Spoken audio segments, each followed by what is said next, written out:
నిన్న శాసనసభలో BRS party మహిళా ఎమ్మెల్యేపై అనుచిత వ్యాఖ్యలు చేస్తూ కించపరిచే విధంగా ముఖ్యమంత్రి రేవంత్ రెడ్డి మాట్లాడారంటూ ముఖ్యమంత్రి వ్యాఖ్యలను ఖండిస్తూ ఈ రోజు మల్కాజ్గిరిలో బీఆర్ఎస్ శ్రేణులు నిరసన కార్యక్రమాలు నిర్వహించారు. మల్కాజ్గిరి చౌరస్తాలో బీఆర్ఎస్ నాయకులు కార్యకర్తలు ఆందోళన నిర్వహించారు. ఈ సందర్భంగా ముఖ్యమంత్రి రేవంత్ రెడ్డి చిత్రపటాలను దహనం చేశారు. ఈ కార్యక్రమంలో బీఆర్ఎస్ కార్పొరేటర్లు, నాయకులు, కార్యకర్తలు భారీగా పాల్గొన్నారు. నిన్న అసెంబ్లీలో అసలు ముఖ్యమంత్రి గారు ఏమి ఆలోచించి అట్లాంటి మాటలు మాట్లాడారో మాకు అర్థం కావట్లేదు. మహిళలు మేము అన్ని ఇల్లు చక్కబెట్టుకొని బయటికి వచ్చి ప్రజాసేవ కోసం అని బయటికి వచ్చి మేము అందరం ప్రజల తరఫున మాట్లాడుతుంటే మా మాట వినకుండా, అంటే వారి మాట వినకుండా ఇది ఇలా అగౌరవపరచడం బాధాకరం.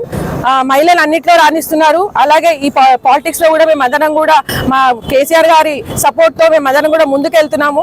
ఇట్లాంటి సమయంలో మాకు ఇట్లాంటి డిస్కరేజ్మెంట్ రావడం మాకు చాలా బాధగా ఉంది. గౌరవ మాజీ మంత్రి సబితా ఇంద్రారెడ్డి గారిని అగౌరవపరచడం, తెలంగాణ మహిళలను మొత్తం అగౌరవపరిచినట్టుగా మేము భావిస్తా ఉన్నాం.